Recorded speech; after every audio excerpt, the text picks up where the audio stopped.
This is just such an important question right now. In a really tough market, you've got to make sure that everything is in absolutely perfect order. It's a bit like if you're going to sell your car, for goodness sake, clean it before you try and sell it.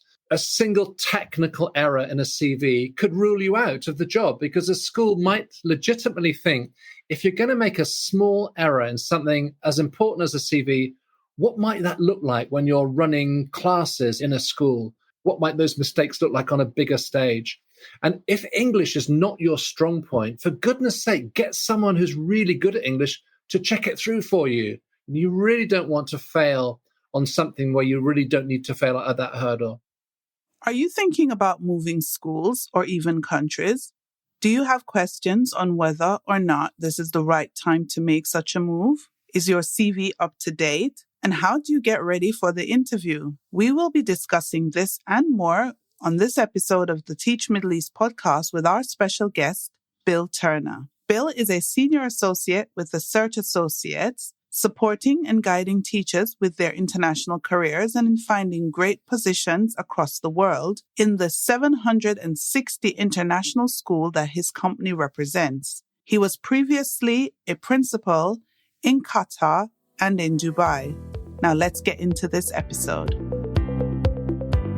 You are listening to the Teach Middle East podcast, connecting, developing, and empowering educators.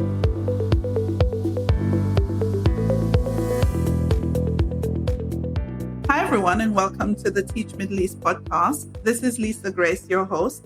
And today I have the honor of welcoming to our podcast, Bill Turner.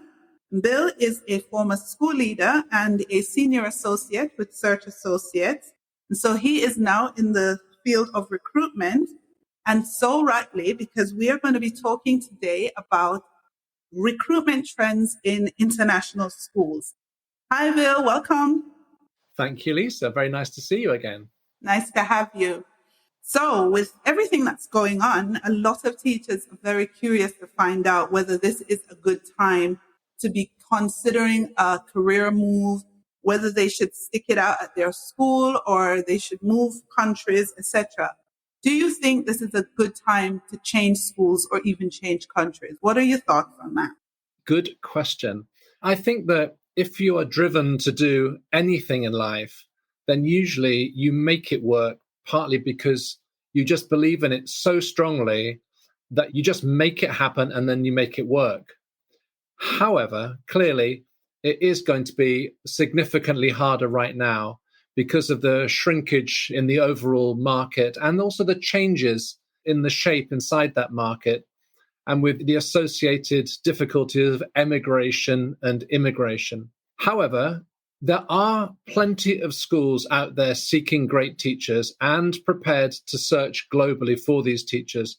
So I think at the end of the day, the answer is it really depends upon you. If you are ready for a tougher search and a tougher process, then you can make it a good time.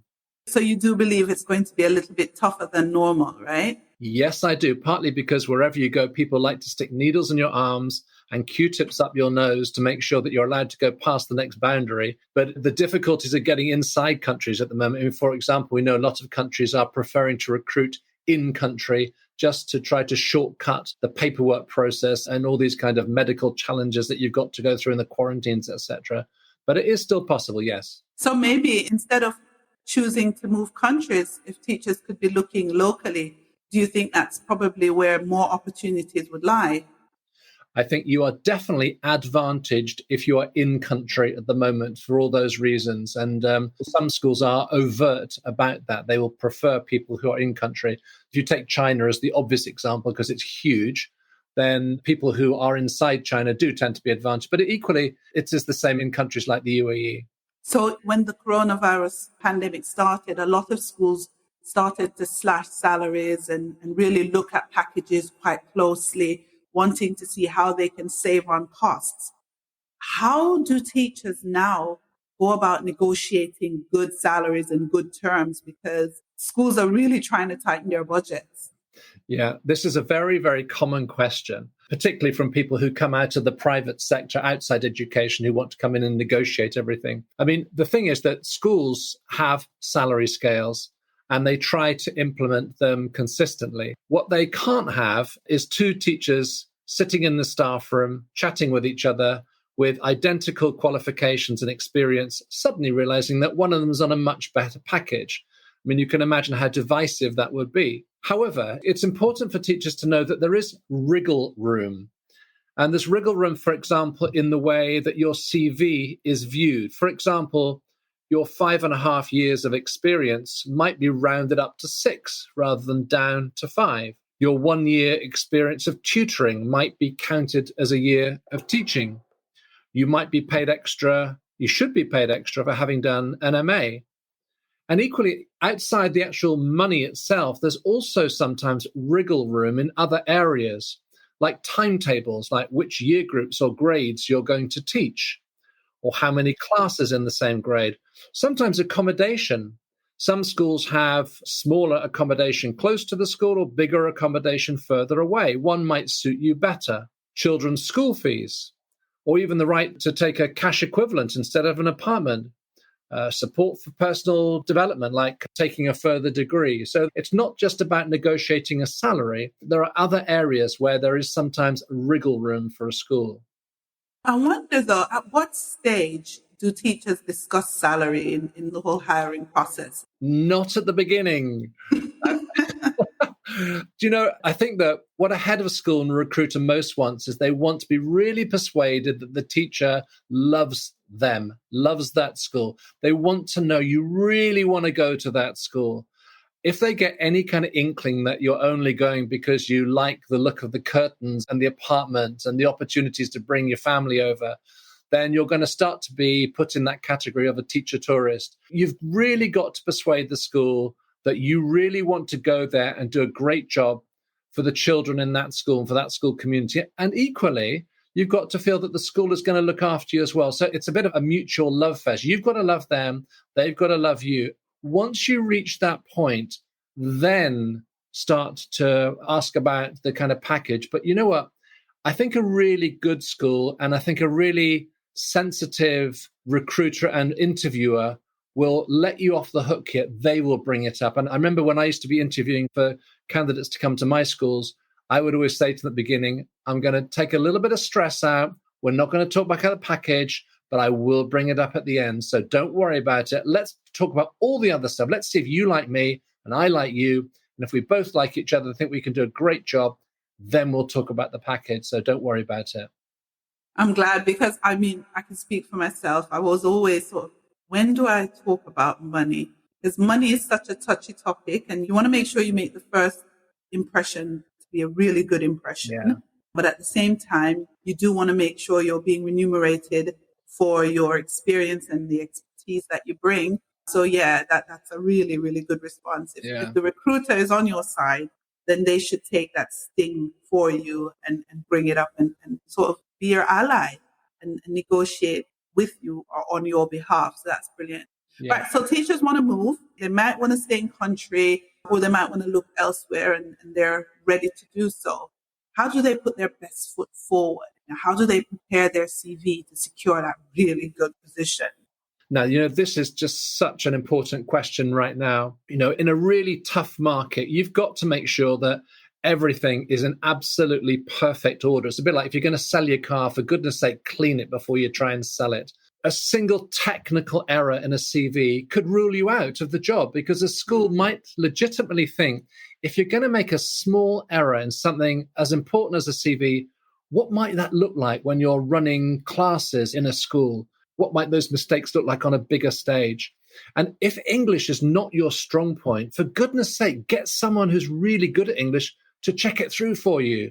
You really don't want to fail on something where you really don't need to fail at that hurdle. And we get asked huge numbers of questions about CVs, but there is no such thing as a perfect CV. CVs can be differentiated for different purposes. However, I think most people would agree that it needs to be quick to read. So don't make it too long.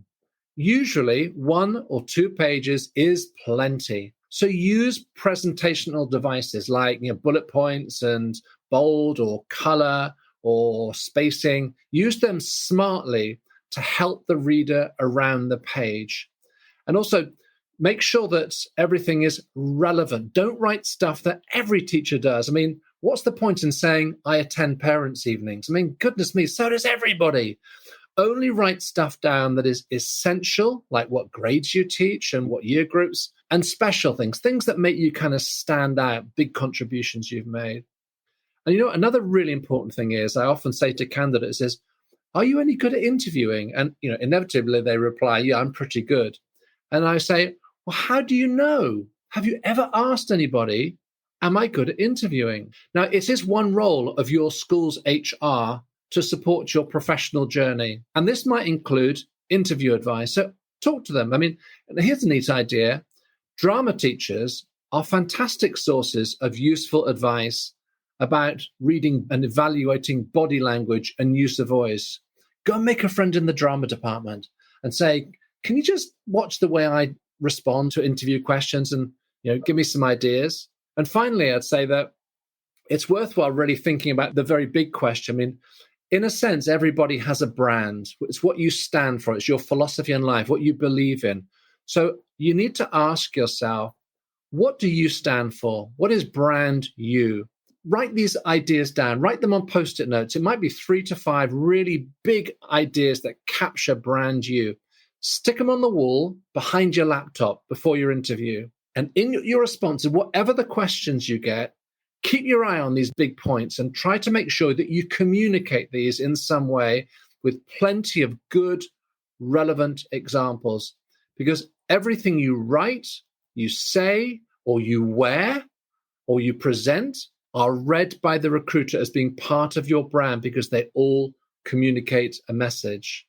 I love that. What is brand you? You have me thinking, because now I'm thinking, what is brand you? What is my brand? I think that's something that every educator should ask themselves. Even if you're not moving, I think it's important that you look at yourself, look at the brand, look at what you're portraying, so that when it is indeed time for you to make that move, you already have that squared and you know exactly what you represent and what your values are. So that's brilliant. A neat idea here, Lisa, is an idea we call car park conversation. Let's imagine I've just interviewed Lisa for a job and I'm walking out to jump into my car in the car park and I meet a friend who says, oh, you just interviewed Lisa. I go, yeah, I did. And they say, well, what's she like? Like, oh, she's like this. And if you try to imagine the words that come out of my mouth that capture you, what would you like them to be? And that's kind of your brand, isn't it? What would you like someone to say about you when they're chatting about you to a friend in a car park? What are the key points of your brand that you are trying to get across? We call that car park conversations. I like that. I'm wondering what would someone say about me apart from that she's a bit mad. But I think it's worth thinking about seriously. So now we're going into the middle of the spring term nearly by the time this is aired. And we're not sure what's the best time to apply. Should we have done the duty before now, or are we late? Or do we still have a chance at getting a position? Yeah, and it's so scary, isn't it, for poor old international teachers, most of whom have to tell their school they're not going to come back, and they go to this awful period where there's, it's like going into a room, they've closed the door behind them and there's no other door in the room to go through yet. They have to wait. So it's particularly tough, especially when you've got a spouse and children to think about as well. I mean, the fact is, though, that the recruitment season never stops. Now, we know the busiest period tends to be normally kind of between December and March. And so ideally, you'd start your job hunt before that December-March period or as soon as possible inside it.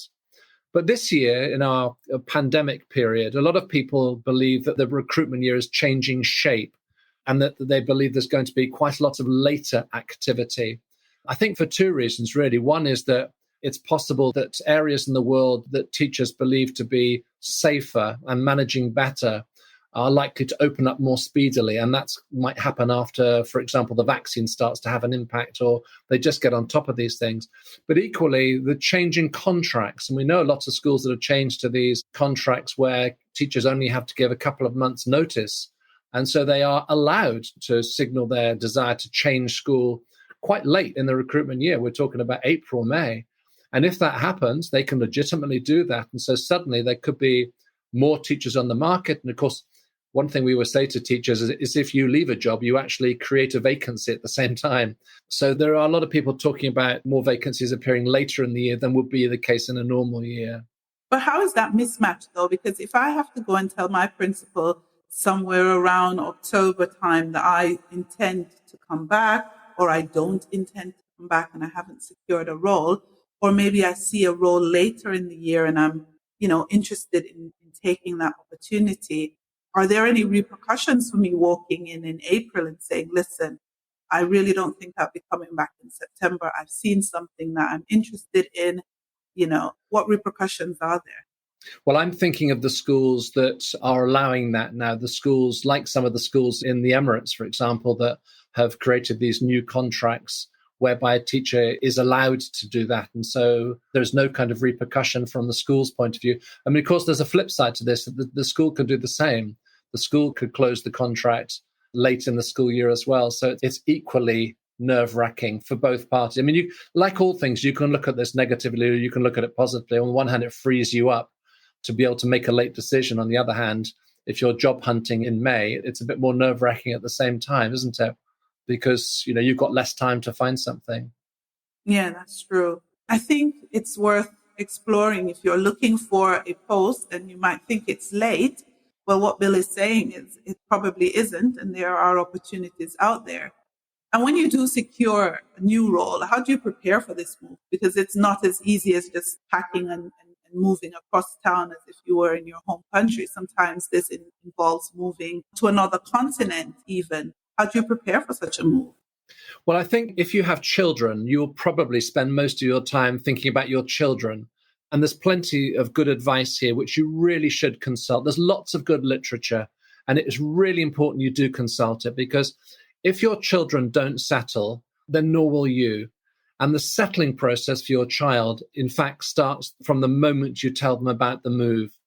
And the same thing applies if you have a non-working spouse. The research suggests that if the non-working spouse doesn't settle, then nor does the teacher. So you've really got to take these things seriously. There's very, very good research and good literature on third culture kids.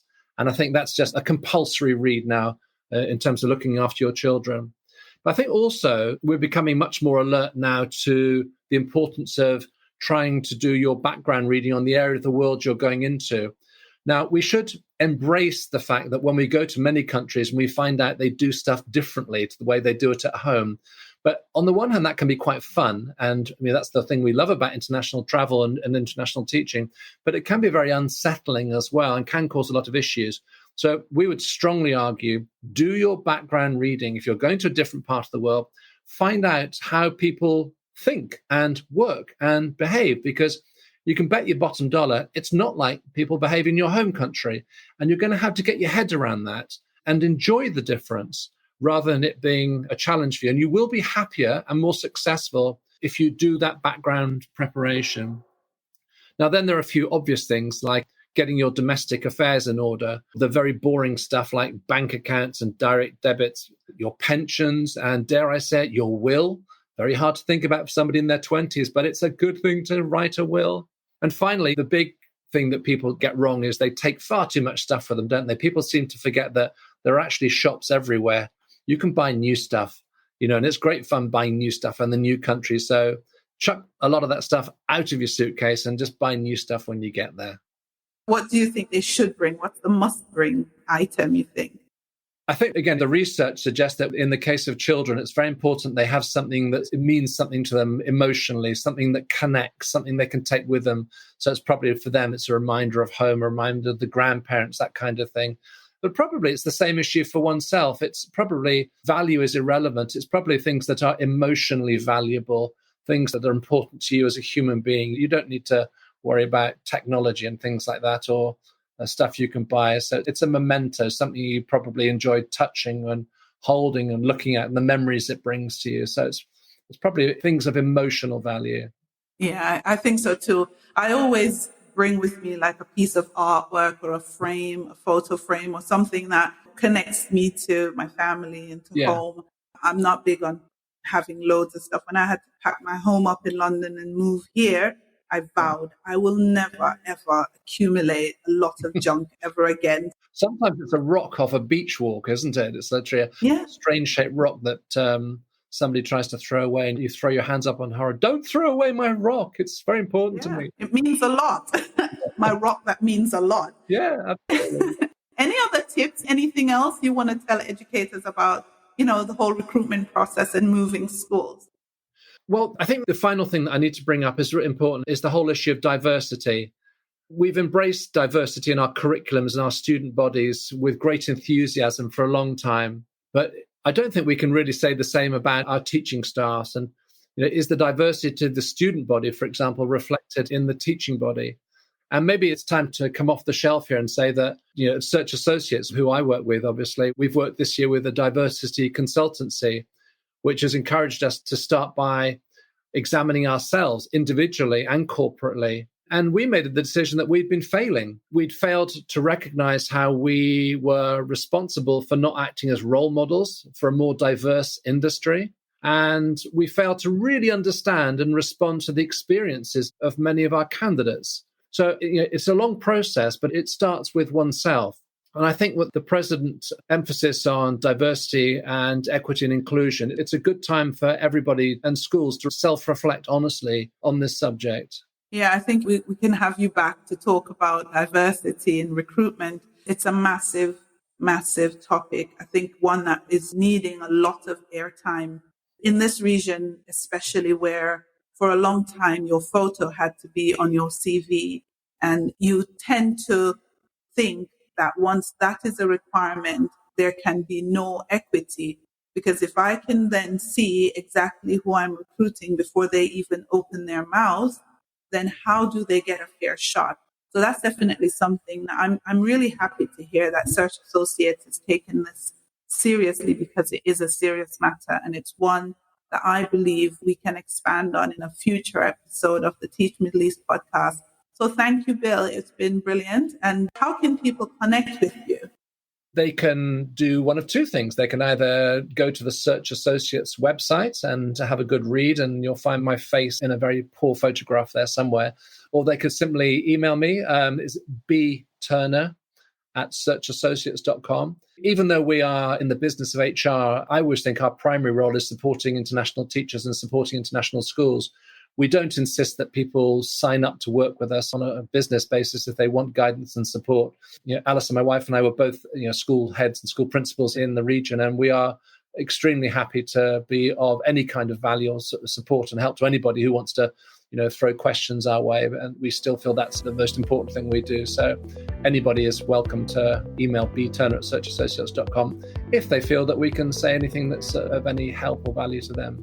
Fantastic. And I will link your contact details in the show notes so that if you want to make contact with Bill or Alison, who is not present on this podcast right now, you can do so by just connecting with the information in the show notes. Thank you so much, Bill. Thank you. It's been our pleasure. It's been a great pleasure. Thank you very much indeed. Bye-bye, Lisa. Thank you for listening to the Teach Middle East podcast. Visit our website, teachmiddleeast.com, and follow us on social media. The links are in the show notes.